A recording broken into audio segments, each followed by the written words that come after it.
It's time to get all your Star Wars news in a single file. From Fantatrax TV, this is Good Morning Tatooine! Good morning, Tatooine. Indeed, we're back once again with your weekly recap of everything Star Wars. I'm your host, Brian Cameron. With me, my co-host, Mr. Paul Naylor. Hello, Brian. And by popular demand, I'm now wired for sound. Not Cliff Richard. But we'll see if this helps. Hopefully, no echo this week. Let's hope. Yeah, yes. Don't start doing that. But yeah, we're working on it. Hopefully, the technology's nice and working and crisp and sounding. You're sounding wonderful in my ears, but you always do. Oh, you smoothie. Mr. Newbold thinks you sound great. He also likes your T-shirt. Yeah, thank you. The one that came too late for Andor. The Gorman. Oh, well, at least you can see the top bit. The galaxy is watching. Let's hope they are, you know. The only echo should be on Hawthorne Redditch, says Mr. Newbold. Mr. Newbold's probably typing that from Echo Base in the Midlands. Well, yes. So he's already admitting that music was got to go. Yeah. I can't believe you've got a T-shirt on supporting the Gormans. Look, you go for your Imperials. I'll look after the Gormans. We'll be talking about the Gormans in a little while because we're covering episode 3 of Andor season 2 tonight. And that includes the first appearance, I think, of Mon Mothma's assistant, whose mother was a Gorman. And I think his father was from Naboo. I might have that round the wrong way. Oh, that sounds like a folk song. His mother was a Gorman and his father was from Naboo. I believe that when he said his mother was a Gorman, that Luthien Real said, "I'm sorry." Quite possibly. Yes. Mr. Newbold confirming he is operating tonight from Echo Base. He will be fact-checking us, I'm sure, throughout the show. We're going to try something a little bit different tonight on the graphic side, so let us know what you think as well as giving us all your comments as we discuss the news, because your opinion's just as valid as ours, and we want to hear them all because it is one big fandom and we've all got our own thoughts on what's good, bad, and what's indifferent. And have we made it onto Instagram tonight? We have. We are streaming out to Instagram. We have a number of people watching live there. Throw your comments in. Let us know what you're thinking. And as well on Instagram, we're on YouTube. We are on X or Twitter, depending on what you like to call it. And where else are we transmitting tonight? We're on YouTube as well. Yay. Good old YouTube. Absolutely. Solid. Should we see what we're going to be talking about in the show? Yeah, let's do it. So tonight's show, first up, we'll be checking out the Droideka Sixth Scale figure from Hot Toys. You love droids. Bob Iger on keeping Disney together. We're very focused. What does he mean? Well, I've got my own thoughts on it. Well, I'll keep that till we get to that article. Andor's been nominated for the Best Achievement in decor design of a 1 hour fantasy or science fiction series. That's a very specific category, isn't it? That's a very narrow channel. Yeah. I love that. And also related to Andor, Andy Serkis on Kino Loy not returning in season 2. What are his thoughts on that? Keeping it on the Andor and the nomination front. They've presented themselves forward for nomination in a number of categories, and they're looking for support. So we'll be checking out what categories and who's been nominated by Lucasfilm. Spaceballs 2. I was so overjoyed when I saw this earlier in the week. 40 years later, we're finally getting a sequel to the masterpiece, Spaceballs, which inspired the Star Wars sequel trilogy, I believe, Brian. It did. The Spaceballs 2 trailer dropped just before I went into the British Film Institute on Thursday to the Film on Film Festival, where for the first time in, I think, over 30 years, an official showing of the original cut of Star Wars from 1977 was shown. A beautiful Technicolor print as well. So incredibly vibrant colours. And Kathleen Kennedy turned up as well, just to relax people's fears that this was some kind of illicit underground illegal showing of the film. And to sell pop and crisps and popcorn. Yeah, no popcorn, no drinks. Oh, wow. Oh, no. Yeah, very, very jealous that I wasn't at that. And then we recap and review Andor Season 2, Episode 3, Harvest. And we'll have a deep dive segment in our The Death Star Cometh, which Brian is particularly proud of that title. I do love The Death Star Cometh. It is my favourite name for one of our segments. Just reminding those rebel scum what's coming. And when you get rid of one, there's another one on the way, constantly. It's like whack-a-mole. It's like you can't escape them. It's had more success with their Star Destroyers than they ever did with a Death Star. Yes, especially when they started putting Death Star technology on them. Although that didn't end too well in the end, really, did it? It didn't, no. Really, basically, what we're saying is that Galen Erso was really overrated. But his daughter, you see. Well, I don't know. I mean, he did what he set out to do, but got his daughter killed in the process. So, it wasn't such a great star. Was that what he intended to do? Is that what he set out to do? Get his daughter Possibly. killed? Possibly. That's a controversial take. Do you think he must have been Team Bix? Yeah, Team Bix. Team Bix, yeah. That's what it must be. We should check out some of these news stories, shouldn't we? Yeah, let's go for it. So let's see if this new technology works. Let's try it. Let's try it with the first article. And, first up, from Sideshow Collectibles, from their Hot Toy range, the Droideka Sixth Scale figure. So we can check this out over on fathertracks.com. It is a new pre-order. It's going to be shipping anytime between June and September of this year at the very specific price of £202.12. It's very, very specific, yeah. I mean, you got your pound and your dollar continually fluctuating. I mean, that's, yeah, I'd have put it as a dollar price. I'm guessing it's $299.99. Yeah, I think you're probably right, actually, with the current exchange rate. Yeah. But it looks lovely. Yes, really beautiful design. It's actually one of the few droids that I like because it has a clear purpose.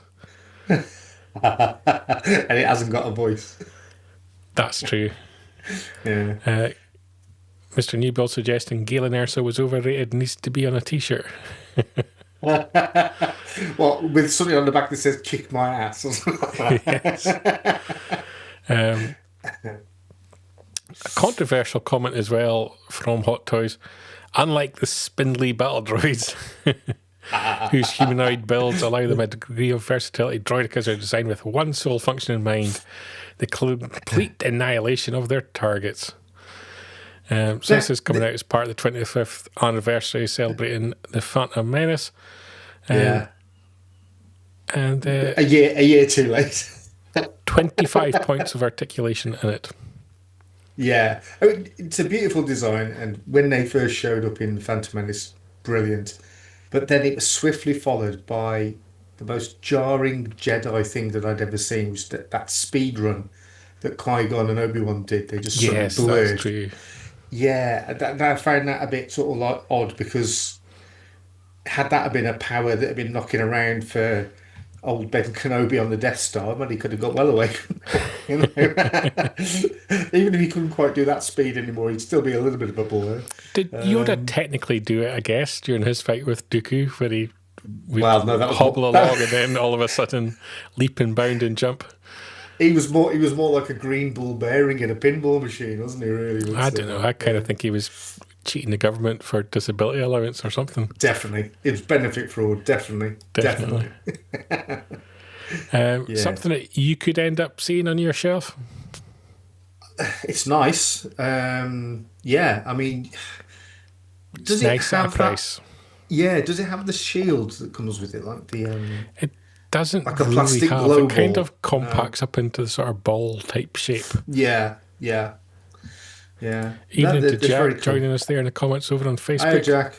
Hi, mate. Yep, and Yeah, he's also I mean- confirming that Yoda is definitely after the pip. It's definitely.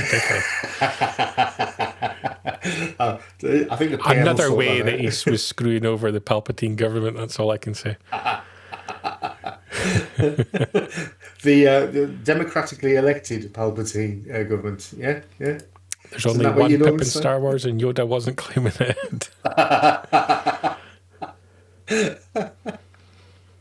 Oh dear. No, it's a great design, but unfortunately for me, it's one of those things that probably doesn't scream Star Wars at you like a lot of other stuff does. No, that's true. It's kind of got like a alien type of look. Yeah. It feels like it belongs to a different franchise and a little bit It of a does, yeah. And we haven't seen them appear in too many other films beyond the prequels, really, or content beyond the prequels. And I guess it's perhaps because they're probably quite complicated to animate. And Yeah, there was produce. an oversized one that ended up in the final episode of the Book of Boba Fett, if you remember. that's In fact, true. I think there was a handful of them, but they were sort of like bigger, beefier versions of these. But Bit yeah, like Boba Fett. you're going to say you like Boba Fett, it's a great design, but it is something that would be at the top of my list. However, if you had it on a shelf with, say, half a dozen battle droids with their spindly legs, then it might look quite cool. That's true. Next on the news front, we have some comments from Mr. Bob Iger. Here he is at the... I think that's Windsor Palace. I think he's at where he was picking up his fake knighthood. When he was retiring the first time round from Disney, and this is kind of relevant to the story, because his first time round as CEO and head of Disney, he suggested the idea that Disney sell off ABC and siphon off ESPN with other partners because the future's streaming. Fast forward probably a solid decade. Everybody's a little bit cool on streaming now. Hasn't generated the money, income and the profits that they kind of wanted. And all of a sudden, Mr. Bob Iger no longer wishes to sell ABC and ESPN and sees them as a vital part of the future of Disney. Yeah. What does that tell us? It tells us that any day now we'll have adverts dropped in between Star Wars shows and films on Disney Plus. They just can't generate the revenue through the streaming service alone. You probably all experienced having to sort of re-log on to Disney Plus in the last few weeks, because they're obviously doing some sort of monitoring of who's using what account. So yeah, I think they're basically trying to generate more revenue in some form or other. Yeah. He kind of makes a comment that when he came back to Disney, he put everything on the table, including whether they should buy Hulu in its entirety, which they ended up going on to do, whether they should sell their linear television networks such as ABC or hold on to them. And after much discussion, they came to the conclusion that they buy Hulu and they integrate their linear TV into what they're doing with streaming, which I don't really feel that they have, to be fair. Because if that was true, season 1 of The Mandalorian would be on ABC, finding itself a huge audience. Yeah, absolutely. And that makes so much sense, doesn't it? Yeah. So I don't think they're doing what he claims that they're doing. I can see them going in that direction in the future. So programs drop first on perhaps Disney Plus, and then later seasons appear on ABC, because as much as Disney Plus has more subscribers than ABC has viewers, more people check in and watch the content on a percentage-wise basis on ABC than they do in streaming. Because if you imagine 180 million subscribers to Disney Plus, why is only 2 million people watching the most popular program on the platform? Yeah. It's like in the UK, a lot of people, even though they've probably got Sky, their main channels are still the BBC, BBC, ITV, Channel 4, Absolutely. Channel 5 perhaps. Yeah. So. And I think when he talks about integrating linear to streaming, this is where you need to get to a point where your home TV guide button integrates both what's available on streaming and what's happening live now on standard linear TV channels. Yeah, and until we get to that point, streaming services aren't going to get the coverage that they require. Because I know myself, I'm an Amazon Prime subscriber. Yeah. When I know a program's coming on Amazon Prime, I will open up the Amazon Prime app and watch it, and then I might notice a couple other things and check them out too. Yeah. I can go weeks without opening that Amazon Prime app. Yeah. And our Amazon Prime, we've got Paramount bolted into it as well now. I don't know whether that's for everybody, but we've certainly got that as a bolt-on. So, yeah. You get various schemes where you can add that on. I at one point did MGM. Which was interesting.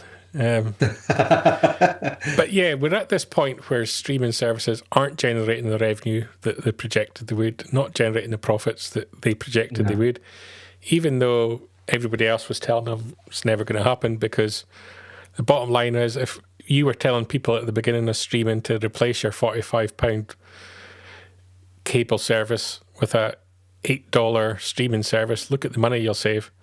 Yeah. How are you increasing your revenue and how are you increasing your profitability by going from taking £45 out of someone's pocket to taking $8? Yeah. Well, I mean, the common sense thing would be, on the run-up to the release of The Mandalorian and Grogu, would be to give these an opportunity for a wider audience. So you would put these out on another channel, stick some adverts between them so that there's at least some benefit to being on Disney Plus at the moment. And gain some more revenue that way, and potentially a wider audience. That's what I'd be looking to do anyway. Yeah. Jack makes a comment as well. I think streaming can't pump out enough new content to warrant the money. That's very true. But they also they overfunded streaming and given the shows too big a budget, bringing in movie stars to do TV shows. And so you've gone from a cycle where when you only had linear TV, you were making 22-episode series. Yeah. Now you're making 8-episode series for probably costing you more. So as a network, you're getting a third of the content for the same money. It's ludicrous. They've destroyed it for themselves.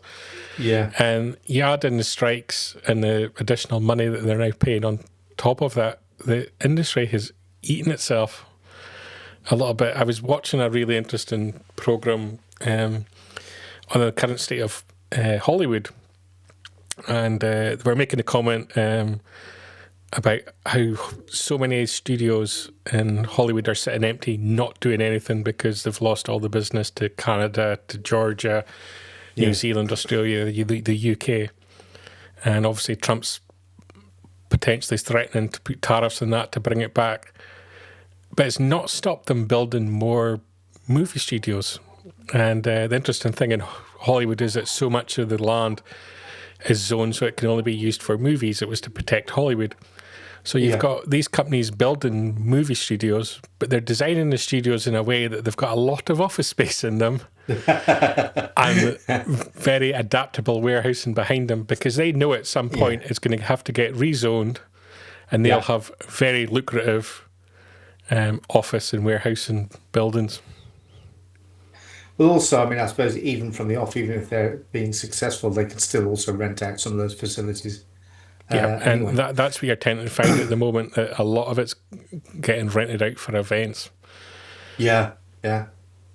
Am I right in thinking as well that there's like a cap on what a TV actor can earn as opposed to making a film, and that's why different actors such as Ewan McGregor for the Obi-Wan series also gets an exec producer kind credit. of. You will find that they're probably members of different trade bodies. Yeah. So if you've only ever made television, you'll perhaps be in a more specific body that's relevant to TV, which will have different rates. If you've come from movies, you're probably the Actors Guild, and you'll be Actors Guild rates. Yeah. So there's an element of that as well. Yeah. So that would explain why they get the exec producer credit to bump up the salaries. Yes. Yeah.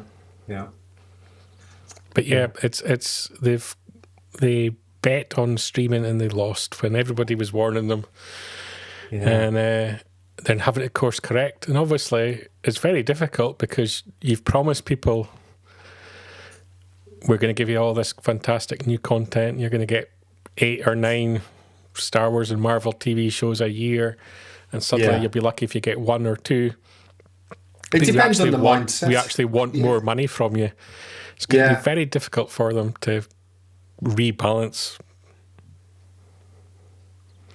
A lot of it depends on the mindset of the subscriber, though, doesn't it? Because my brother will subscribe when something new comes out and then drop out of it as soon as he's watched it all. Yeah, I'm the same. Whereas I treat it more like a library, so it's constantly there for me to dip in and out of when I want to.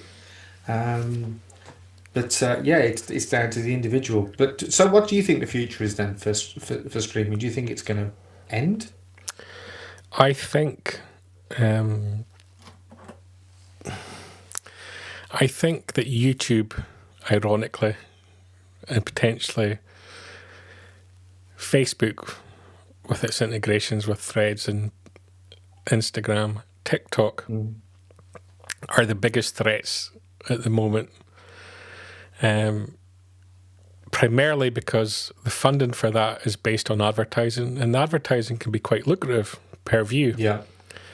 And there's a general more acceptance that the production standards of something going out on YouTube is not going to be as great as it's going to be on traditional television or on a streaming network. Yeah. You're also seeing podcasts building their own studios in basements and making them look pretty swish nowadays. With what you can get. Look at us. Yeah, look at us. But, you see them with very professional looking studios, which are really actually in garden sheds in basements. So you can actually make something look quite professional on a very low budget. And the successful streamers, are now buying themselves an office space and making that their streaming location, so they'll literally go into work and film from there. Yeah. It's at a different level, and none of the networks have quite known how to handle TikTok, Instagram Reels, YouTube, and homemade, fan-made, non-traditional media productions. And I think that's got a huge, huge way in which the world's going to develop in terms of entertainment. Yeah. And I can see more of that content getting integrated into television sets and, your box sets, like your Skybox and your Freeview box, all that kind of get integrated more. And that becomes a real problem for the streaming networks. And whether the streaming networks combine or whether they start working together to offer themselves as packages, I think that's the way forward. But the problem is people are not engaging with the content. Like I said, 180 million subscribers in Disney Plus, and your top watch show's been seen by 2 million people. Yeah. That can't be right in any kind of mathematics. That just doesn't work. Is the measurement of it just to cock? Is it not working properly? Say that again? Is the measurement of it not actually working properly? Well, the measurement, the way that people are measuring it and the people pick up these stats online, the analytics companies, is ridiculous because they're doing it in the same way as like people rank YouTube and how many minutes was watched. But the reality is, I can look at that and I can see, even on my own videos up on YouTube, I might show a lot of videos, a lot of minutes watched, but a lot of people might have checked out quite early on, criticising myself.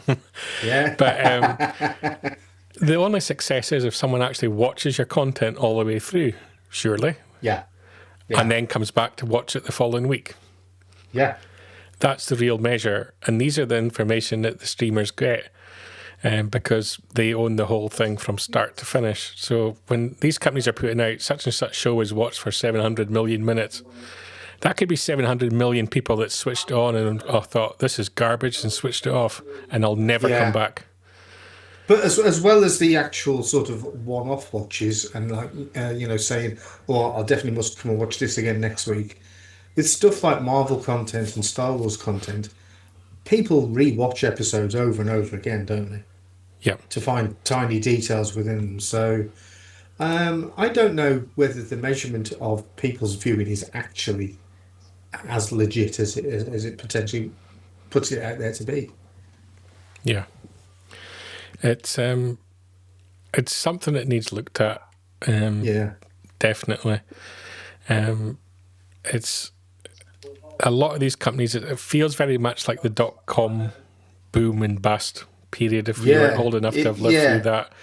It does. Where people were betting on what would be a success. And educated people were telling you from the start that the whole mathematics for streaming, it doesn't work. Yeah. Or even at the beginning. The companies pursued it anyway, believing that some magical, mythical income stream is going to come their way. And you even notice it now if you take Disney Plus with the advertisements to get a lower fee to pay. 90% of the adverts are for Disney's own products. Yeah. So to me, that means 90% of your ad space hasn't been sold. It's not. There's no revenue associated with it. If I was Disney, I wouldn't be interrupting someone's viewing to show my own advert. Because that's just irritating the viewer. Yeah. So from when I used to work in newspapers, that's called a house ad. It's basically you're advertising something from within, and you're gaining no revenue from it whatsoever. And like you say, it's more irritating than serving a purpose. So Adam O'Brien, I sort of agreeing with you there as well, that he watches it for the library, always rewatches Gendy's Clone Wars. Yeah. But just going back to something that flashed up on screen a bit ago from Jack about watching stuff on YouTube, I would say that me and my wife watch more content on YouTube than on traditional TV or streaming stuff. There'll be things that you want to watch on where you're going on holiday, or people that are doing food reviews or travel reviews, or even pension reviews, anything like that. And these are engaging people. These are people that should be working in the traditional media. But for whatever reason, they're not. As soon as the TV manufacturers realise that's what's going to engage people more, and if I integrate that better into my TV box, more people will buy that TV. That's what then becomes a danger to the streaming services. Yeah, absolutely. Yeah. So, I think that's the direction that TV's going to go. And don't necessarily think that's a good thing, but... Well, wait. No, it's not. It's not. It reminds me very much at the beginning of the 2000s, where there was a lot of little digital TV boxes that came out, where you might get an extra 20, 30 channels, some of which would disappear within days of you buying it, and then there'd be a new one appear. But they were all pretty crummy channels anyway. Yeah. But it does feel a little bit like that kind of war is going on, albeit at a higher level. But and I can actually see something like that happening where... if someone starts to offer a TV guide service that will start integrating in specific YouTube channels or groups of YouTubers together so they can have their own channel, so you can actually put on Channel 11 and it's the Sidemen and all their content. I can see that being a kind of direction that we go in. Yeah, it is worrying because, like, when you've got something as big as Disney, you do think, well, surely it's going to be all settled and everything's great. But to hear some of the mutterings about it being economically not viable long term, where would be the home for all these digital TV programs that we've got? I mean, are we going to end up going back to physical media? Are we going to end up having to buy Blu-ray or whatever the next gen is of that? Well, you become a problem when you produce a huge library of content that it takes a huge hard drive. Yeah. And then you're into the realm of, you get to a point of, do people need to have home servers to store all the content that they may own? And people don't want to go to that level of technology necessarily at home, or people don't want to have to spend hundreds of pounds on 16 terabyte hard drives in order to house their content when you build it up over time. So that's perhaps where streaming works, but also perhaps is where people like the physical media, because you don't have, your DVD discs might take up a lot of room, but decidedly cheaper than spending £1,000 on a network access storage device and I miss drives. I miss having the physical content. I really do. I'm sitting here and I have on my desk at this exact time. I will show you if I can just move all the rest of the garbage out of the way. The Mandalorian 3rd season. Hey. Ahsoka 1st season. Nice. Andor, the complete 1st season. There we go. Yeah. And a bootleg DVD. Beautiful. I won't tell you what's on that disc. But that's, I like physical media, but I also am exploring myself the idea of having my own home server, because I have a huge library of video content that is now problematic to store. Yeah. I've got a friend that's got a server with loads and loads and loads of stuff on it. So it probably is one of the ways to go. But it'll be interesting to see what happens with streaming. Next up on the news front, Andor has been nominated for the best achievement in decor design of a 1 hour fantasy or science fiction series, which I did laugh at the beginning as being a very, very specific category. But in fact, it's part of the Set Decorators Society of America Awards, so it is very distinguished. Oh, absolutely, And a fitting nod, as it says from Mr. Newbold here, for the 12 episodes of excellence. Yes. That Andor was, because really, in terms of set design, I can't think of a bad set. No, there's nothing really that's jarring at all in it, is there? But I was over at Andmore the other weekend, and Luke Hull was there, and so obviously he gave a talk on various aspects of Andor, and Mr. Mickey asked us his coffee would be 5 stars. No. That's in the post, Paul. It doubles up as a coaster. But Luke Hull was there, and he gave a really good account of the work that he's done on Andor seasons 1 and 2. It is just slightly funny that the title is so specific for the award, but certainly very much warranted. Definitely.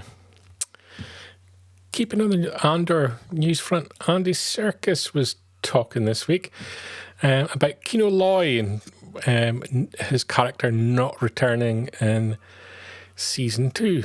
Bit of a spoiler because we're doing the reviews just now, but there we go. He doesn't come back. And he's very clear that it was all about the character and how proud he was of the arc that they did, and how it had a very clear and conclusion to it. And it would have been difficult for them to take that character and go back and do something with that character, because you would then have to find another way to have a stunning conclusion for that character, you know? Yeah. It would have been fan service at its very worst, wouldn't it? It's probably best to leave his ending ambiguous. I mean, I think we can all pretty much guess that he died one way or another. He either did jump off and drown, or he was captured.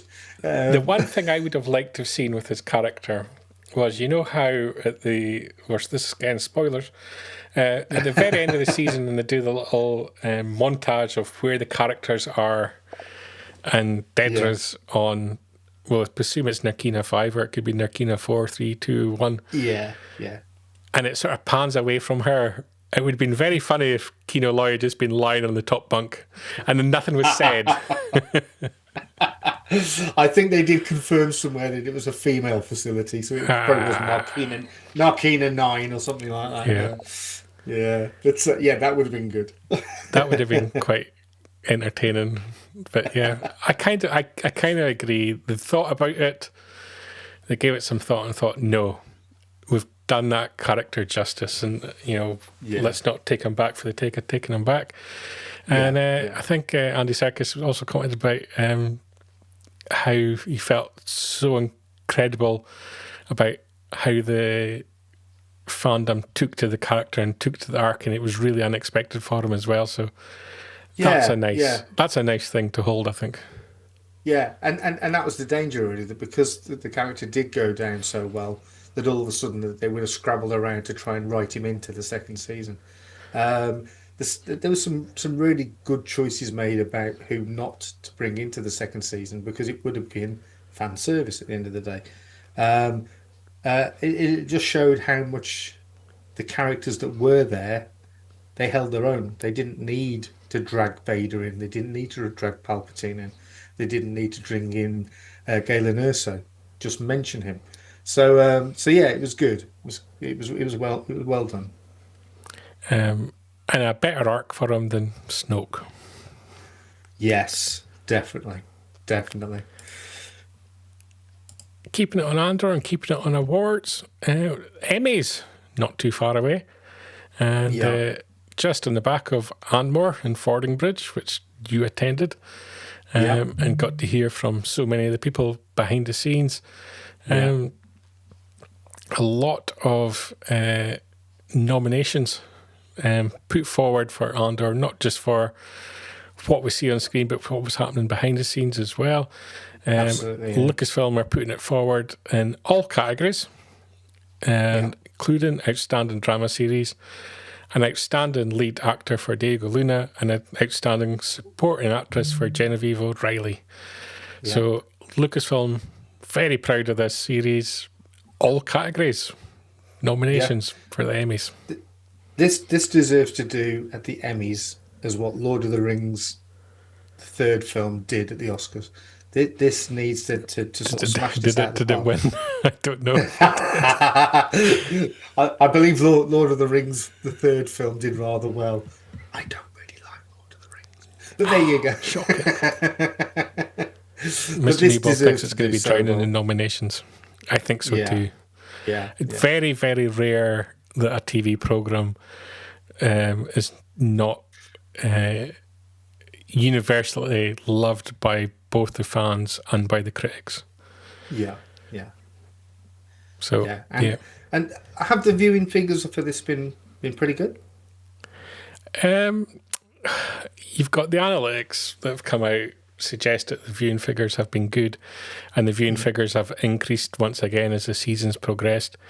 I think what tends to happen with Andor is very much repeat viewing, and people not necessarily watching it day of release, but they come in and they're watching it later as well.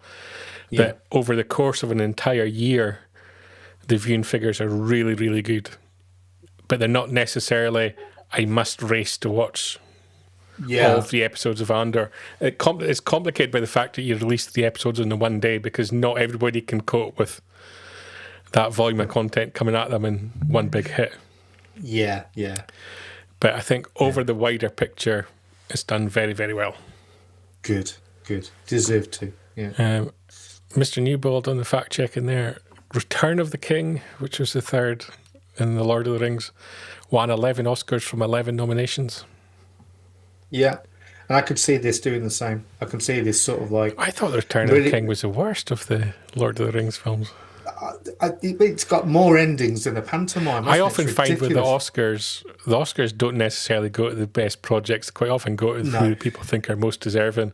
Sometimes if you've had a run and you never got the Oscar for the last time, when they felt, oh, you should have got it the last time, we'll give it to you now for this rubbish arty project you've done. Well, this wouldn't be that case. This wouldn't be the case. No. But Andor, I can't remember if Andor picked up Emmys for season 1. It should have. But I think it might have picked up 1 or 2. Yeah.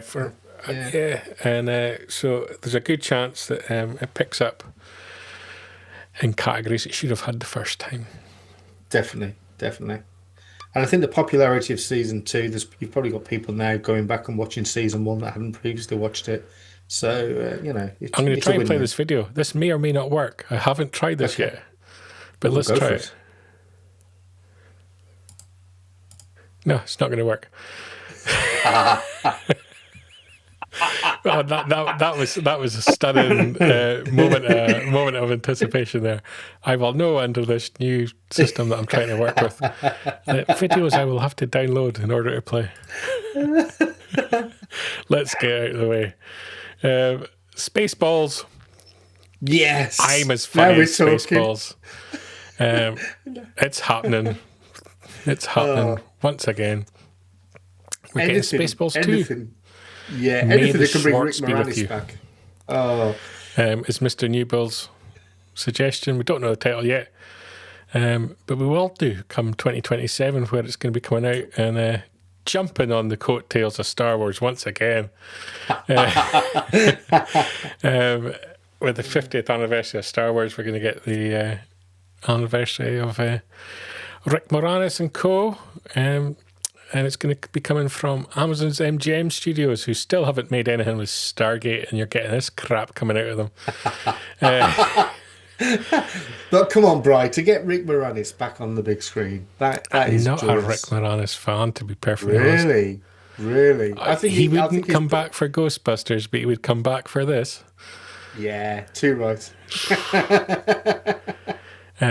Ron Howard's going to be one of the producers on it. Great. There we go. If they can get John Candy back, that would be a miracle. But, Mr. Newbold, say it as it is, yeah. There we go. The interesting fact that Mr. Newbold does act to the end of our article. You always get a little interesting nugget at the end of the articles from Mr. Newbold, is that ILM actually did the VFX for the original Spaceballs. And there's an actually... if you check out the show notes and you go through to the article on Spaceballs, you'll see the Making Tracks podcast with Rose, I'm going to say Doonigan. I'm going to say Tico, Rose Tico. Yeah, where she chats about that as well. So, interesting for those of you who didn't know. Just in case there's anybody out there that doesn't know this, you probably all do, but there is an animated series of Spaceballs that you can Google and find. So that's worth looking for. I would say that my optimism for this is limited on the fact that Josh Gad is involved in writing the script for it.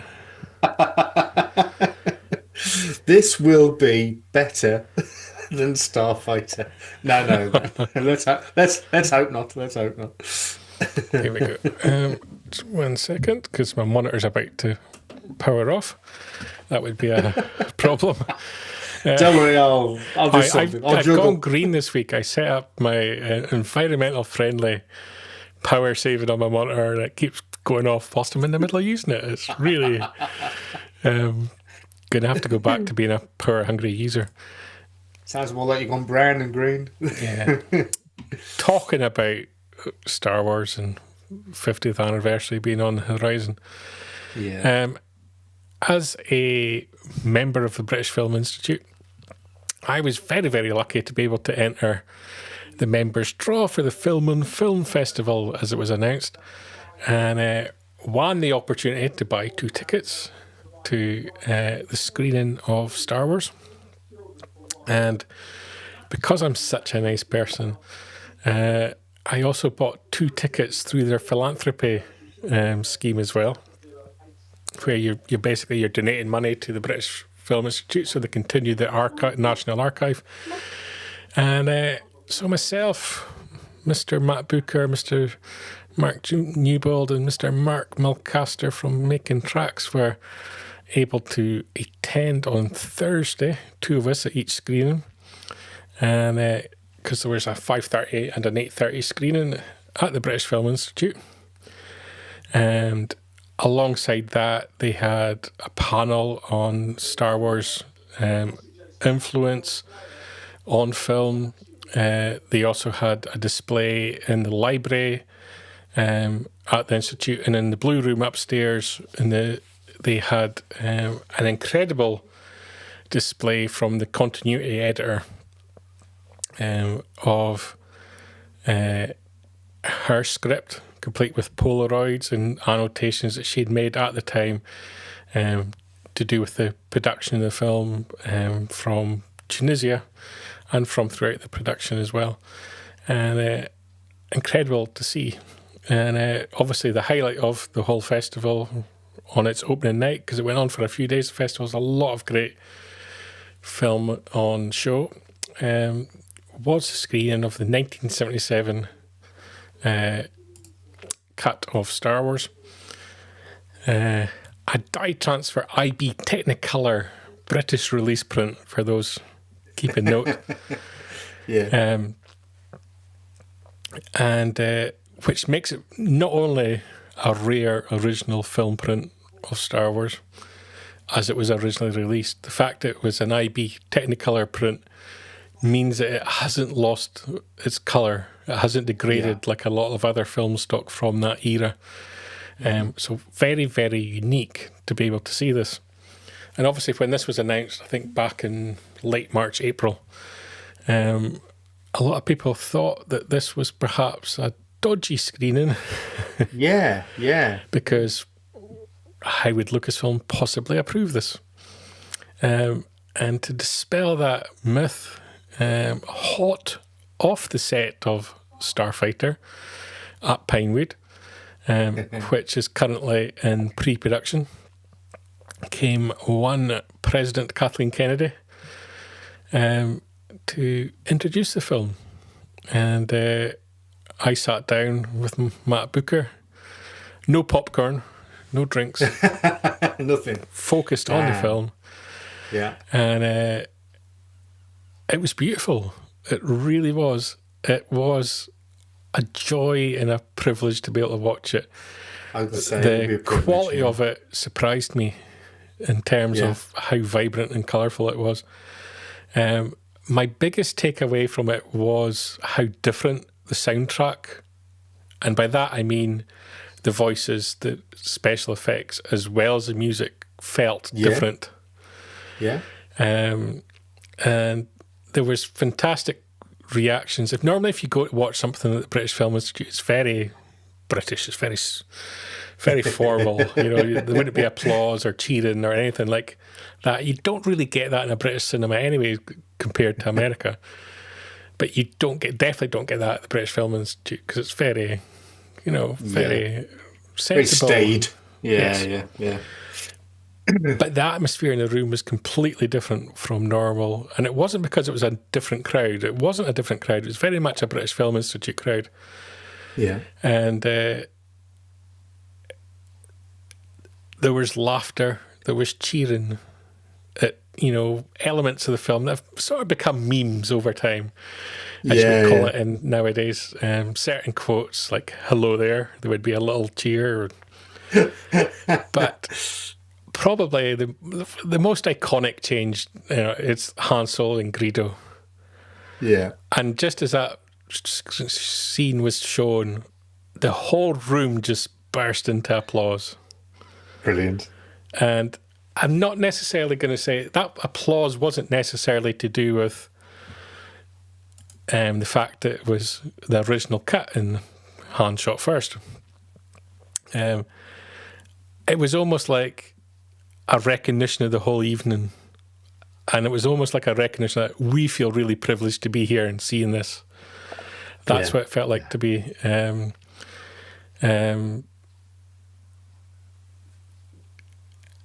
yeah, it was, there was something special. I was quite emotional coming out of it, I would say. Yeah, I can understand that. I mean, it's the historical significance of it, isn't it? I mean, that is the original cut. So I'm guessing right at the start, then Star Wars pops onto the screen in yellow. There's no episode 4 subtitle. It's straight into the crawl. Yeah, people probably cheered that straight away. People actually cheered the rating screen at the start of the film when it came up, Star Wars, and it was U certificate. People actually cheered that. Brilliant. As Mr. Newbold, who was there at the 5:30 screen, it was scratchy, sure, the sound a bit shonky. Yeah. That's a good word. But the colour for a 50-year-old print was brilliant. Yeah, I agree. Elliot Marsh was also at the BFI screen at 8:30, found it really emotional. Wish I knew you were there, Elliot. I would have said hello. Yeah. And Mr. Newbold's asking, can we now agree for the final time, Han shot first and only Han shot? Yes. You have to remember that it was a long time ago in a galaxy far, far away. People's recollections can vary. As Elliot says, it got applause. Mr. Newbold as well saying that the 5:30 screen, the Han Greedo scene, got a huge reaction as well. Yeah. And he also felt it was a privilege. I wish ticket availability was more. I would have bought more tickets if I could have bought more tickets. Well, yes, I would have expected one, bro. You know. Yeah, I know. And ironically, I thought I only had 2. Yeah. So, because I knew I had the 2 philanthropy ones that I'd paid a lot of money for, 200 quid each. Wow. And I thought I'm going to have to choose between Mark or Matt. It's going to get awkward. Yeah. Definitely Matt. Definitely Matt. It was going to be Matt. Yeah. And, amazingly, I got 2 tickets in the members' draw unexpectedly. And at that very time that I got that, literally to the minute that I got that email saying that you've got 2 tickets in the draw, Mr. Malcaster had posted in one of the Fanta chats about how he really wanted to go and he didn't get in the draw. Yeah. And I thought, I've got the email saying I have, but I still had to phone up and claim them and pay for them. So I promised Mark if I got the 2, he would get one. And so I did, and so he did. Yeah. And so we were very lucky. I think we all kind of felt quite emotional coming out of it. What was the reaction at the end of the film? Did people cheer at the end? It got a huge cheer and a huge applause. I think people were delighted. And I think it's a difficult one because this is the British Film Institute's print. They own it. Lucasfilm, they own the film. But this print is owned by the British Film Institute. Now, they got permission from Lucasfilm to screen it. Did Lucasfilm ask for anything in return? For example, can we get a copy of your print? Because there's a 50th anniversary coming up in a couple of years' time. Yeah. And I know it's slightly controversial because it's not the version that George likes.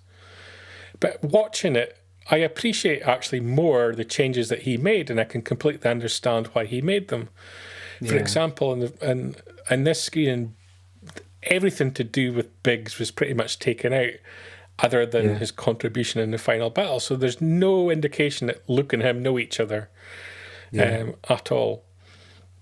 Yeah. And adding that back in does add to the story. Having a bigger introduction to Mos Eisley makes a whole lot more sense. Having an explanation as to why is Han desperate to get off the planet because he's got a problem with Jabba, and that's why the whole Greedo thing's relevant. Makes sense to have that added in. Better effects around the Death Star battle, absolutely. The whole tidying up of it, the soundtrack, beautiful. Alderaan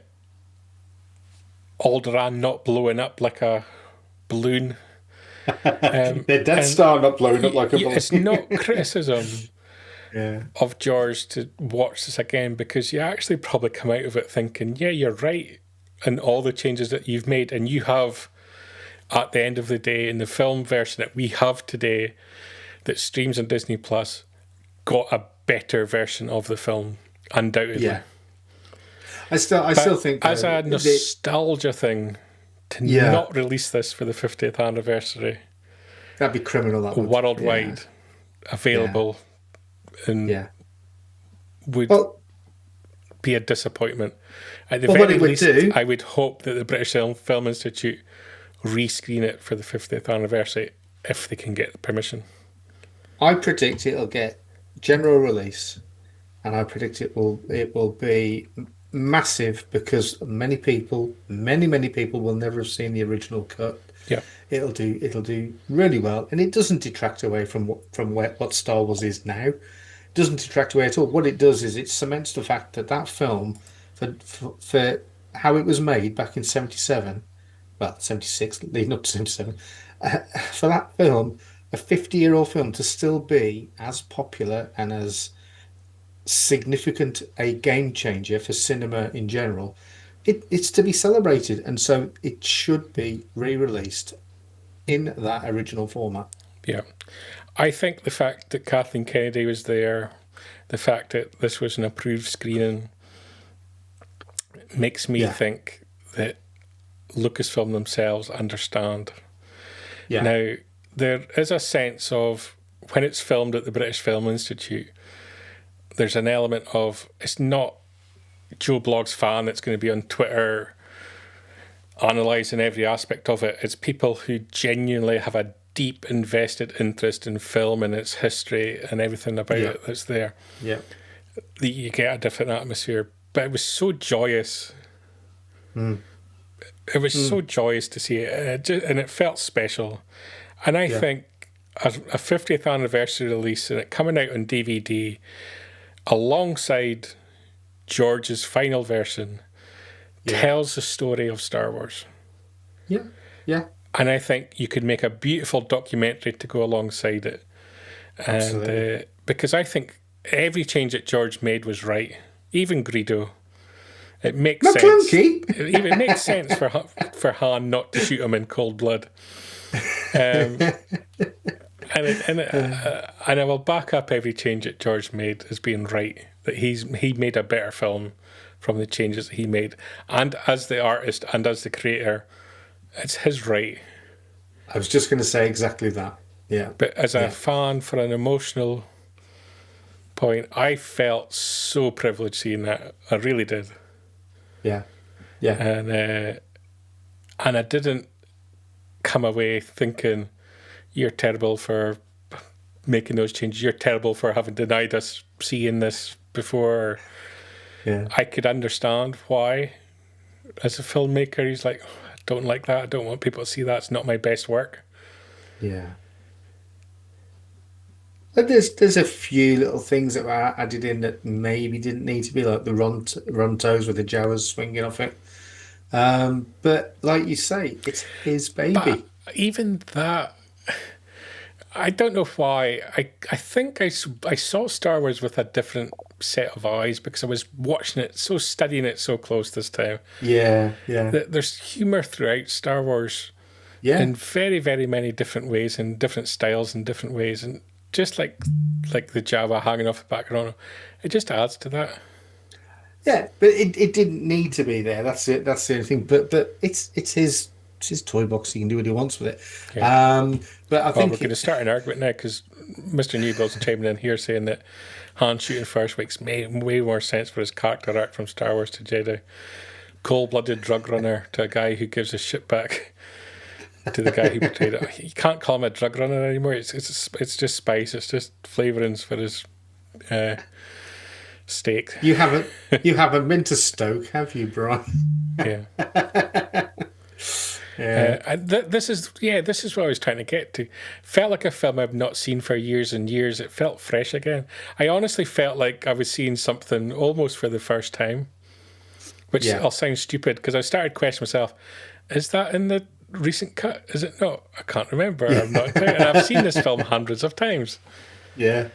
Plus, there's things as well that you'll see that were masked over. So when that one Ronto, going back to Rontos, when that walks across the screen slowly, there's an orange astromech droid that gets blocked by that, and there's different things that you will have seen now. Yeah, and I always thought that, and I don't know why, I presumed, because in that same scene, there's a number of droids that pass over the front of the screen. Yeah. And I always assumed that they were added in. But they weren't. They were there. They were there. A lot of those droids were original. Yeah, yeah. So it is. It's. I would imagine it's almost like somebody who's only ever seen Star Wars then listening to the radio play, because you've got all those different nuances. It's like, oh, this is the same, but ever so slightly different. Yeah, I think everybody would have been very emotionally involved and invested. I did actually wait to the end of the credits to see if there was an end credit scene. Because you don't know. It could have surprised us all. Like what Jabba the Hutt turns up. Yeah, but there wasn't. But my one takeaway, obviously, this is the conclusion of the Andor trilogy now. Yes, of course. Yes. All the female rebels and all the alien rebels disappeared as soon as the Death Star turned up. Yeah. Scared. Didn't come out for the medal ceremony. Kind of lack of respect. Where was Vel? Where was Kayla? This is it. They're all thinking, this farm boy's coming and stolen all the glory. Stuff this. We're not going to this. So, yeah, they're not going to that celebration. Yeah. Mr. Newbold, this felt more like watching the radio play weirdly. Kind of did. I get that. Yeah. I get that. Yeah. Elliot's making a great point here as well. I just felt that this cut was innocent somehow, minus the weight of lore. It was hard to explain. I get that. I think you could go in and you could watch that film and come out of it, and it was incredibly hard to find any kind of criticism for it. Yeah. Now, having said that, I think it was the Telegraph or the Independent film critic did a review of the evening, and he tore into Star Wars about how people were laughing at it because things are now memes, and the fact that they applauded the great Han Solo scene showed that they didn't like it, kind of thing. And he ranted on about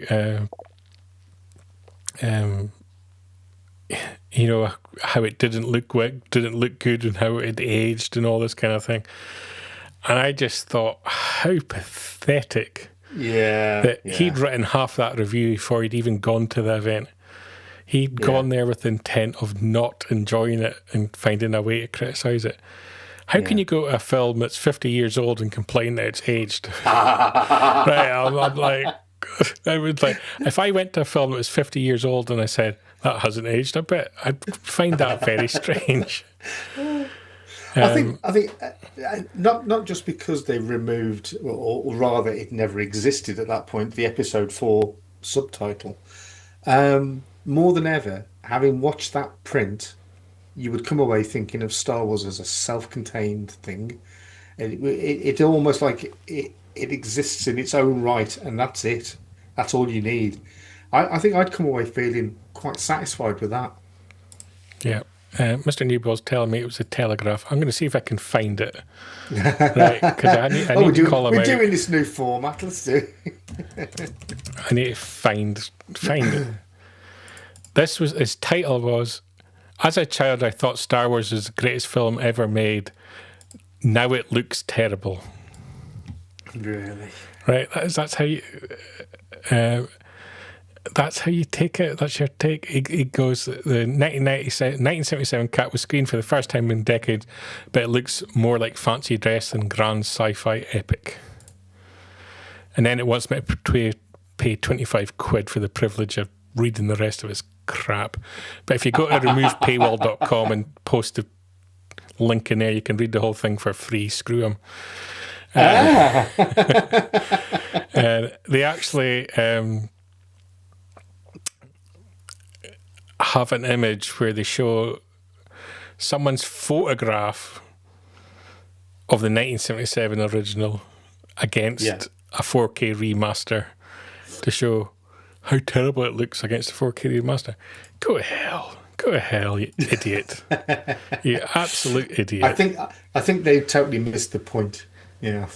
Mr. Newbell's dropped the link in on Facebook there if anyone wants to see it with the Telegraph article. As I say, go to removepaywall.com. Don't pay them a penny. Post a link in, read it for free, and send the guy some abuse from me. But yeah, I can't believe it's someone would go to something of that age and complain that the special effects don't look like Avatar 2. You know what I mean? It's like... Yeah. Idiot. Well, that just shows how clever George's choices were in upgrading it. So, to have ironed those issues out. Yeah. So. But with George's approval, placed alongside his version, a beautifully made documentary about the history of the film, I would release it for the 50th anniversary. And I think absolutely that all decent human being fans, so I'm excluding the weirdos, would sit down and enjoy that for what it was, have a newfound appreciation for what was released back then, and have a newfound appreciation for what we have now, and find some kind of happiness in the middle. Some peace. Yeah. That's what I think.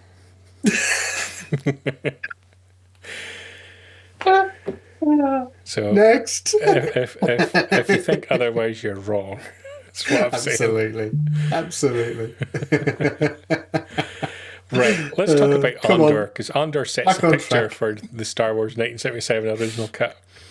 And the prequel, Andor, the prequel, yeah. That just slashed the budget considerably after Andor to pay for the film. But they did, nonetheless. Let's see if I can switch over to Andor. And shot in beautiful 4K. But in 50 years' time, will it stand up?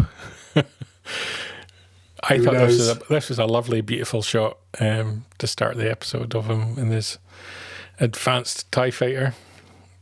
But then I coupled it where they went to the Harvest Planet, and you've got droids running around playing games, showing you how pitiful and pointless droids are. If your mobile phone started running around your living room playing games with other electronic devices, you'd stamp on it.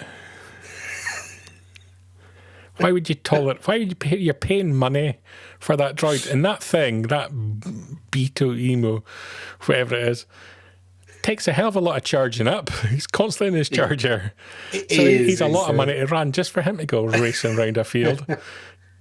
He is rechargeable, so that's good. Anyway, second to that, like, what bunch of farmers would flatten crop like that to put out picnic tables? Absolute animals. Like you would not have planted crop there if you knew you were going to be putting down tables and chairs. Shame on you all. Right. You're not proper farmers. Oh dear. So I wasn't happy with the start of this episode. Let's be clear. And there's Bex tucking into some food. And the love of his life. I've forgotten this guy's name. Oh, yeah, I know. Is it Wilman? Wilman, yeah. And Brasso.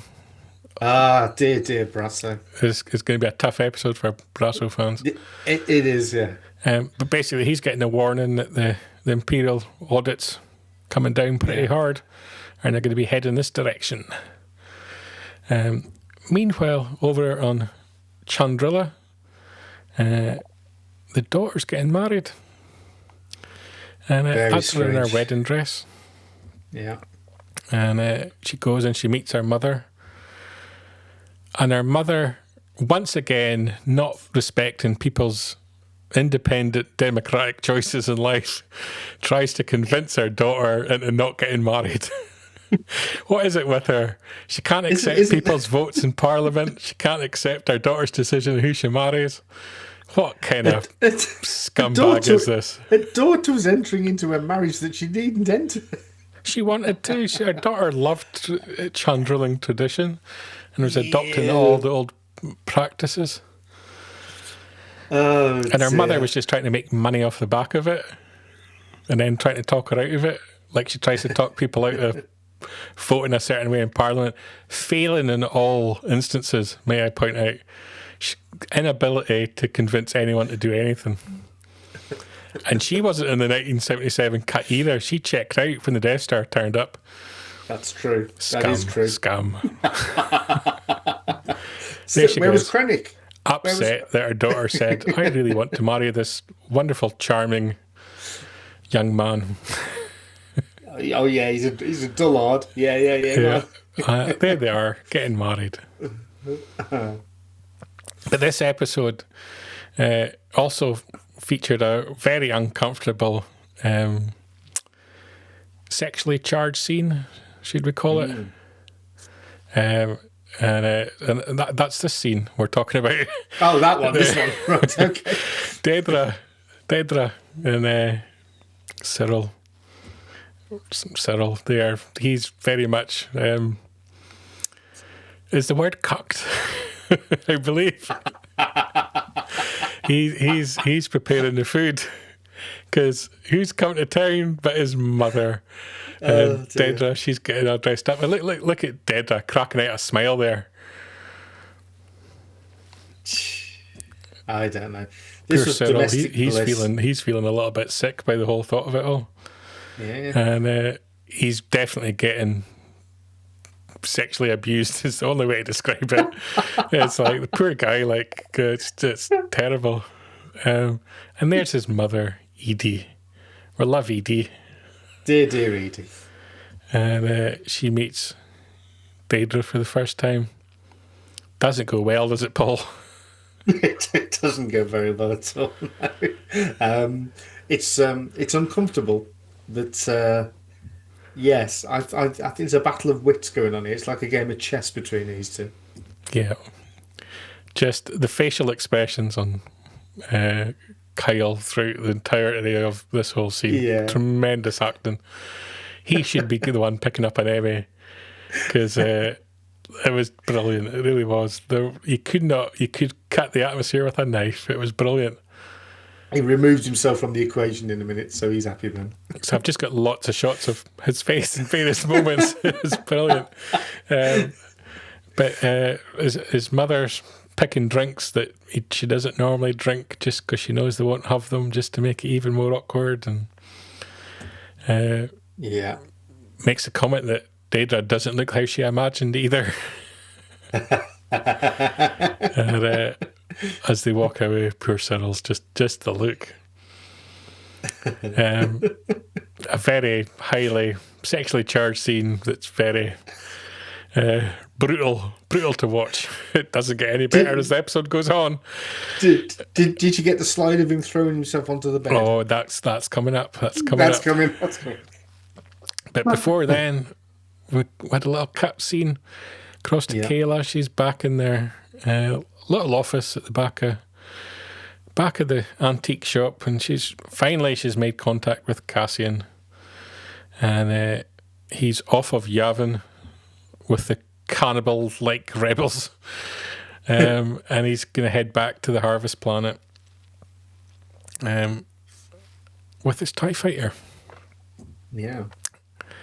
Dinner is continuing. In the IKEA kitchen. It features the horrible moment where Cyril says, "Mother, you're dripping," which was just disturbing when I saw that in the subtitles, to be perfectly frank.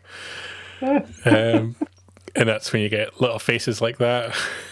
Yeah, he's really not enjoying this meeting at all, is he? It was perhaps one of the finest moments in Star Wars history. Look at the pudding he's got, though. Look at that. It looks good. You sure that's not mashed potato? Well, I thought it was like ice cream, a little bit of cream, and a little bit of like vanilla stick, maybe. Could be. Yeah. Nice. Bit of Michelin star. And as Cyril leaves the room, Daedra and Edie have a bit of a aggressive set too. Uncle Harlow's not such a nice Uncle Harlow. Apparently not. Apparently not. He's got a record at the ISB. So we have some aggressive negotiations without lightsabers. Yeah. Nice. So, as well as Cyril being well and truly spanked on a regular occasion, Edie gets one too here, and she's put in her place as well. Well and truly. It's brilliant. Basically, Cyril has gone from being bullied and manipulated by his mother to being bullied and manipulated by Daedra.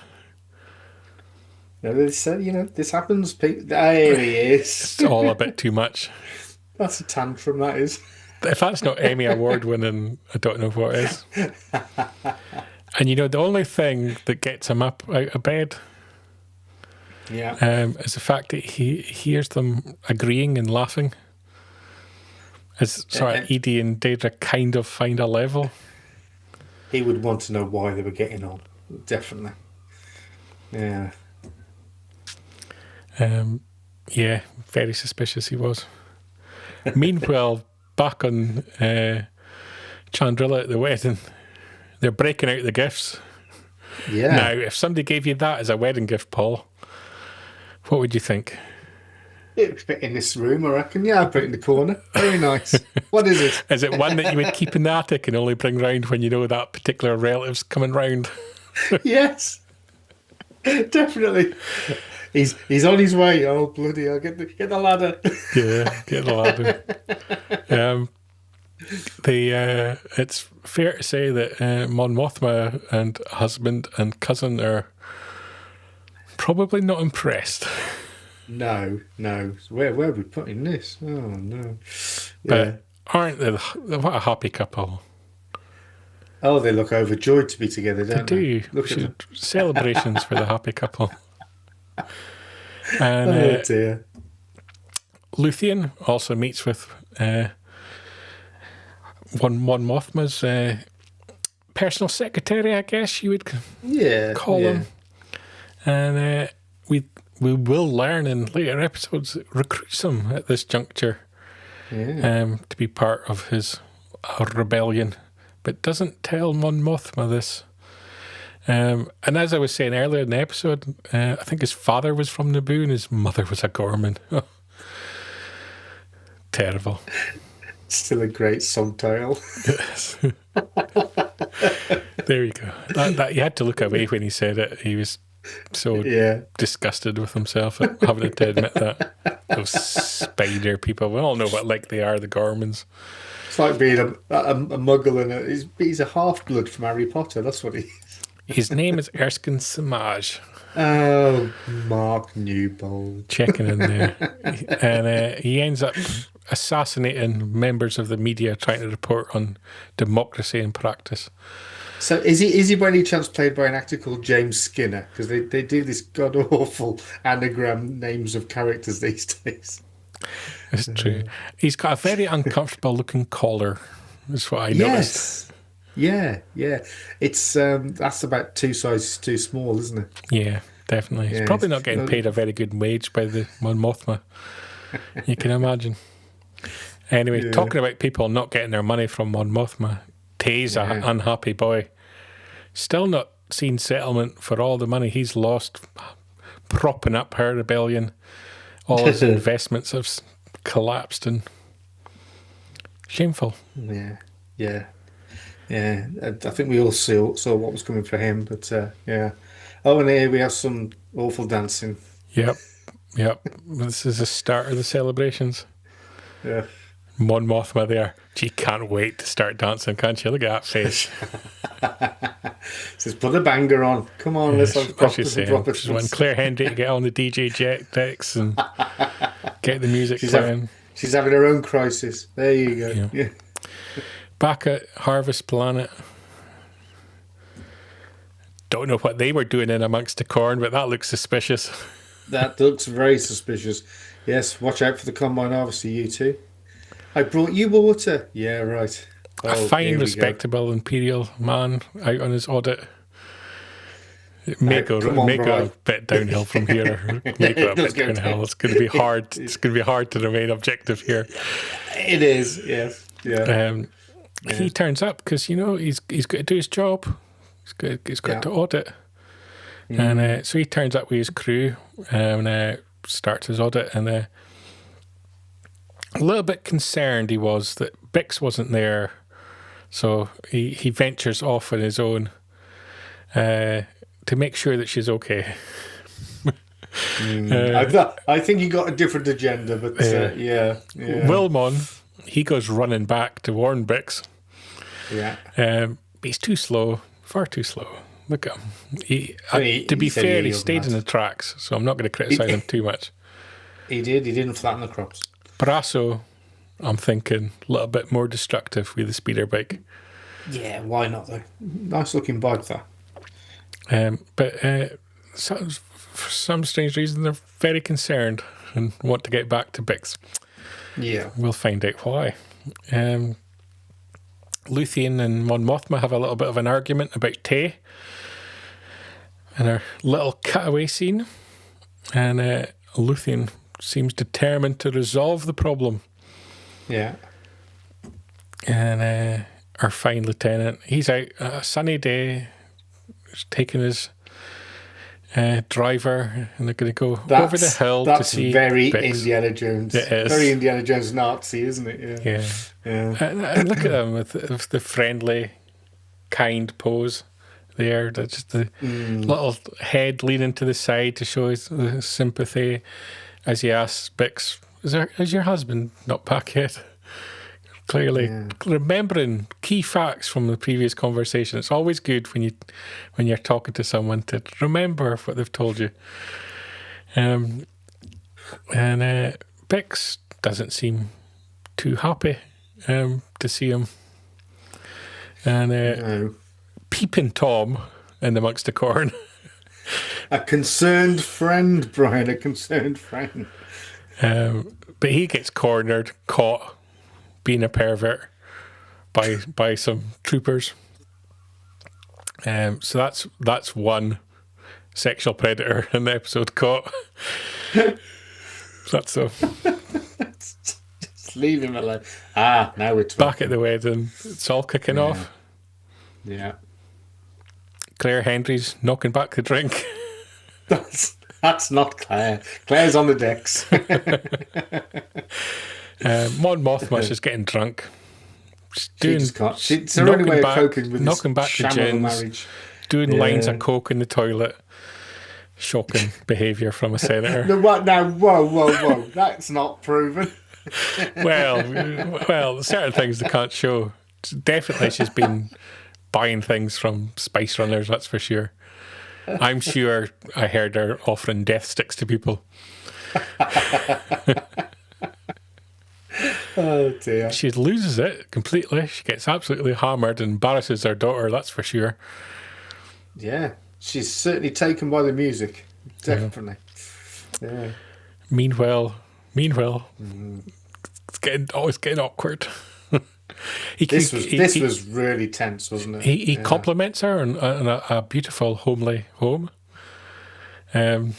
which was nice. And he checks his appearance in the mirror as well, because he wants to look good for, he's in someone's home, a stranger's home, wants to make sure he's presentable. Yeah. Brasso, he's getting a good kick in from the Imperials. And what can I say? It's all going wrong. It's indefensible here at this point. It's very well acted. It's an uncomfortable scene to watch, but he's doing his job as an actor because he comes across as a right sleazeball. He was brilliant as an actor, and so was she in this whole scene. And the way that they put it together, and the fact that they built it up over a couple of episodes as well. A couple of meetings made it work. And this switch-like moment where he went from being the flirtatious officer hoping to find a Open to find a more giving. I was going to say a homely wench. Is that acceptable terminology? I know what you mean, but I think he was expecting it to be easy prey. Yes, he's hoping she's some kind of local who'll be standing attracted by this promises of fancy nights out and meals and posh towns and all these kind of things, and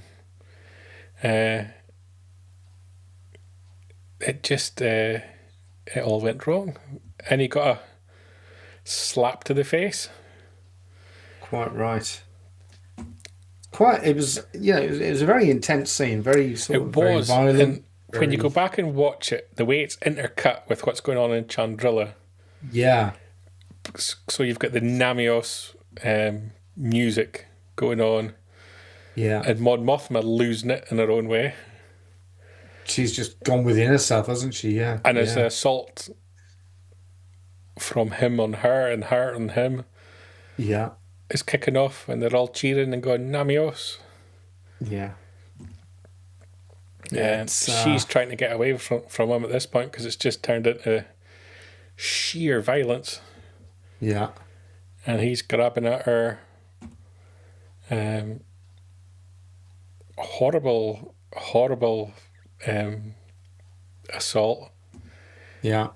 She falls down by a hammer and clocks him over the head, which I'm not going to show because it was quite graphic. And it'll probably get taken down. Yeah. And we cut away to Brasso and his own situation as well, where he tries to escape. Our Imperial friend, he's also tried to escape, and it was actually two of the most interesting moments I didn't actually show here, and I perhaps should have, although it was more sound than anything, was his sort of curlish screams that he made as he was being attacked by her, so that his driver outside would hear. Yeah. Also made this quite stunning, and he came out and he kind of collapsed and hit his head as he came out, and Bix came out with a gun and shot the driver at the same time. I'm being careful in what frames I choose so you don't see so much of the blood. Yeah. But it was a sexual assault is the only way to describe it, and it's something that we've not had in Star Wars. So as much as I like to have a joke in this episode, it wasn't something you can joke about at all. No. It was difficult to watch. It was a brave storyline to put in, wasn't it? Really? It was, and but it did show the levels of power, and in terms of Joe Blogg citizen, and government official, in a way in Star Wars that we haven't really seen before. Because as this is going on, in the background you've got Emperor Palpatine giving more and more power to regional governors, which eventually during the Star Wars film, everything, the Senate's dissolved and all power goes to regional governors. Yeah. So people like this lieutenant who's in charge of audits would have more and more power and more authority over people, to the point where people would, not the consent's the wrong word, but other people may have gone along with his wishes in this scenario because they would have felt helpless to not. So there's like an undercurrent of a storyline there as well. It does. It does hint at that future content that we know is going to happen in Star Wars. Yeah. It was very well acted. I mean, he was an absolute sleaze, but the guy portrayed it brilliantly. And like you say, Bix deserves some sort of recognition for the way that she acted in that scene as well. Yeah. Obviously, in the lead up to this, she had her whole escapade with Dr. Gorst and the mental torture of this. Exactly. You've got the physical torture of this. Cassian wasn't there. And so that adds a dynamic to their relationship too that filters into the the next episode, which is a year further forward, and she's still not mentally recovered from what's happened to her, I don't think. And we'll see that in future episodes. Yeah.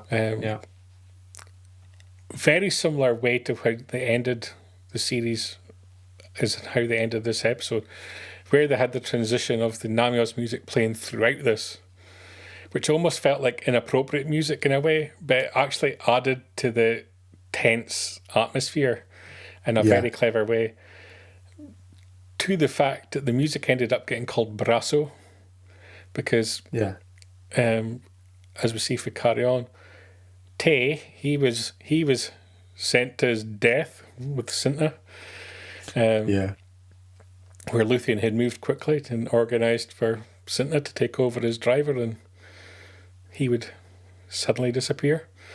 That played out in a very quick 3-4 second scene. So we can only assume that she killed him. Yeah. You've got Cassian arriving, shooting at the Imperials, making a mess in the cornfields. Wilmot arriving back too late. Cassian spilling all the corn. That's costing a lot. That's a lot of tonnage there. There's a good £60,000 worth of corn gone to waste there. That's a crop disaster. Yeah. And he lands his TIE fighter and he goes running to try and save Brasso, who's been shot by the Imperials by this point. Yeah. And I like Brasso. Brasso should have carried on. He was a good character. Yeah. In a way, Bix almost rejects Cassian a little bit here for multiple reasons. One, he wasn't there for her. Two, he wasn't there for Brasso. Yeah. So there's layers and layers and layers to their relationship getting added. I think her head's all over the place at this stage, isn't it? Mark making a comment as well. The Namios music throughout season 2 was a genius move. I do think that it was played out beautifully across all these scenes. Such a great track. Yeah. Just the tempo it added to everything.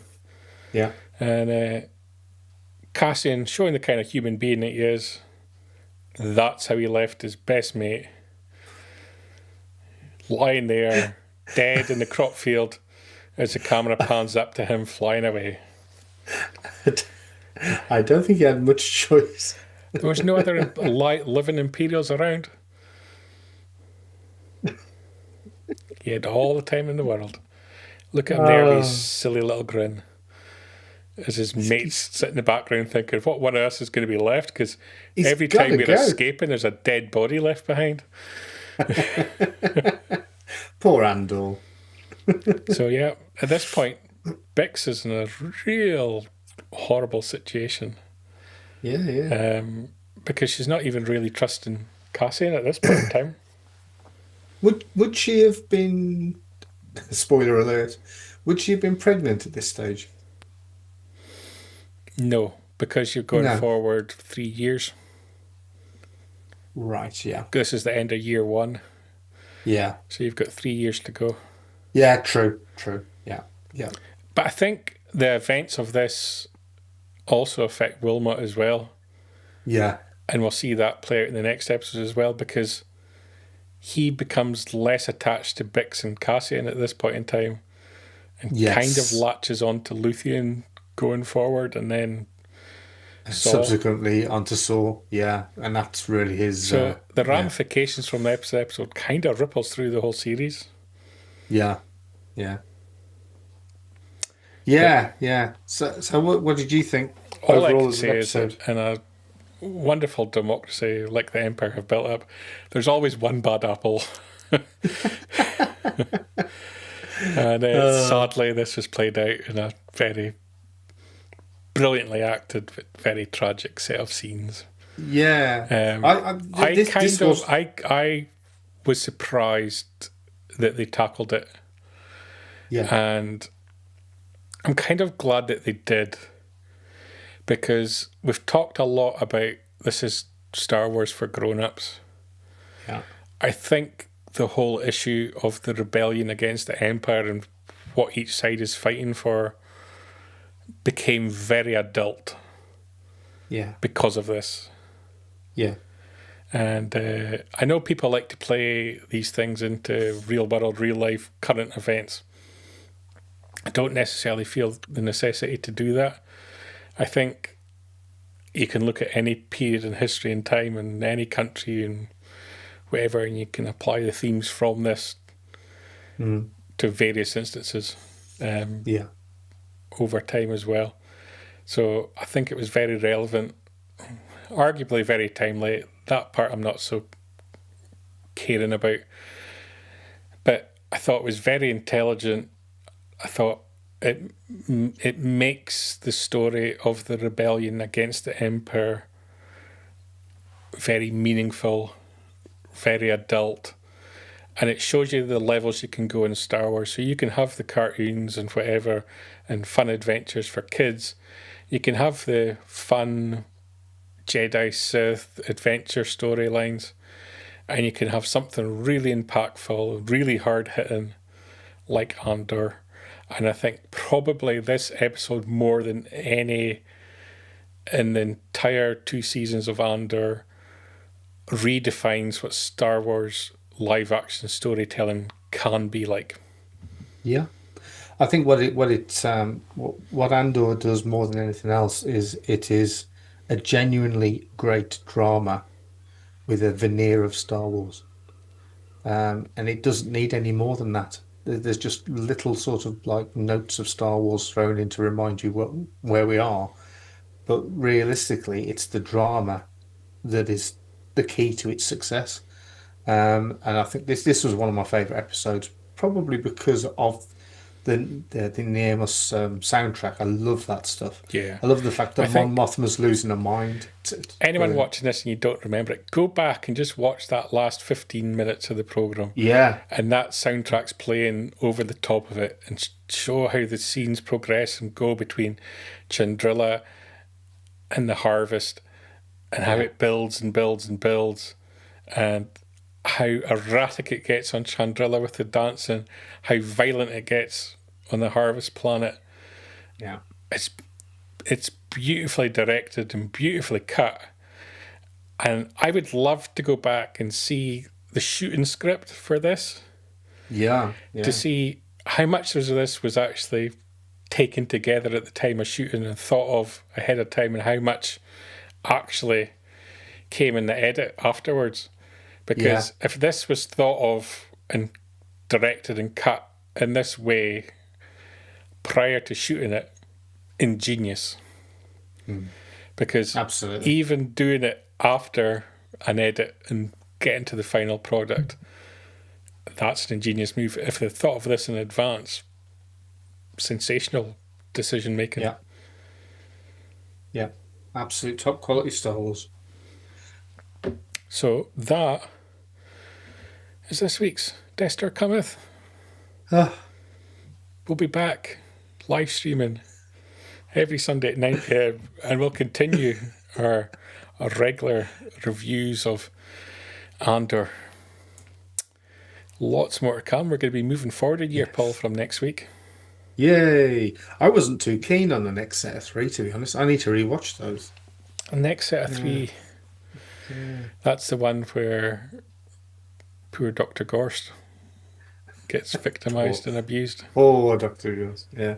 No, I need to rewatch those 3. I think I watched those when I was on deadline for a number of projects, and I probably watched them through a bit of a semi sort of watching status. So yeah, I need to have a look at those again. Meanwhile, you can keep your eyes on fantadrax.com, where every day you will get new Star Wars and Lucasfilm news covering everything from films, TV, collecting, fashion, gaming, literature, music and art, with interviews, event coverage, podcasts and reviews. You can also keep up to head date to with social us media, on Paul. Instagram, Facebook, Threads, X and TikTok for all your social media wants and needs. On Fantatrax Radio this week, just search for Fantatrax Radio on your podcatcher of choice. You will find a new episode of Making Tracks, number 227, midweek. And there'll be more content coming out of the Festival of the Force as well. And keep your eyes on Fantatrax TV, whether you're on YouTube, Facebook, Twitch, X. Good Morning, live streaming every Sunday regular episodes of Jabba's Court, and live streaming came in. Some of it's coming sometime. It's going to be a surprise. We're going to drop it randomly. Well, I mean, when you say regular, it could become an annual thing, which would be a regular thing. Yeah. Yeah. Before we go, Mr. McHugh making a very good point is here that Genevieve O'Reilly's last scene she shot was the sort of rave. Which, again, makes it very interesting to me as to how did they view that? How did they see the progression of that end into that episode? Was it something preconceived, or was it something they discovered in the edit? Because, you know, the amazing thing of season 2, and I hope they do a documentary series on the making of season 2. I know they've dropped some behind the scenes clips, but I hope they do something more in depth. It deserves it. Yeah, definitely. Was the availability, the cast was really difficult for them. Because of the delays of COVID and then the strikes and everything and all that kind of thing going on, that so much of the content was shot out of sequence. Yeah. And not shot episode by episode. So you maybe had all the Imperial scenes all shot together, and then maybe all the certain group of rebel characters all shot together. So it makes the coming together of that TV series and the way that things work with the edit all the more fascinating to me. Definitely. But yeah, it's one of the standout scenes for me is that whole sort of freaking out at the dance. Yeah, and I think if we go back to earlier in the episode, we're talking about the Emmy nominations, and Genevieve O'Reilly's been nominated for Best Supporting Actress. Just that one scene was so brilliantly acted. That will be the clip. Yeah. Absolutely, Mon Mothma losing it big time. Yeah. Seeing a little girl slip away. Empress Palpatine's been telling people all the time. She's just a crazy drunk. Don't listen to her, he said. I'll keep the democracy running. Good old Palps. Good old Palps. Just his one thought was democracy. Fine people like Jar Jar Binks voted him in. That's all I can say. Fine, upstanding members of the Gungan community. Okay. From very, very respectful planets like Naboo. Look, you're clearly tired. We've done an hour and 40. We have. It's been a big episode. There's been a lot to discuss. It's been heavy content, hasn't it? It has. I enjoyed the BFI stuff. Very, very interesting. Yeah. What? There's a shocking comment to end the show on. I'm putting the mock in democracy. I will go back before I go to bed and watch the Revenge of the Sith, and I'll just watch. No, it was Attack of the Clones, wasn't it? Well, I'll just watch Palpatine in the balcony as his parade of military power passes out underneath him. Just that last few minutes. Think of democracy. Thank you, Mr. Trump. Yeah. On that note, dear. I think it should be a good night from me. And a very, very good night from him. Good night, everyone. Bye-bye. Keep up to date with the latest Star Wars news each and every day on FanthaTracks.com. You can also find us on Twitter, Facebook, Instagram, TikTok, Tumblr, and Pinterest at FanthaTracks. And be sure to like, comment, subscribe, and follow FanthaTracks TV to be alerted to new content and to be a part of our live shows.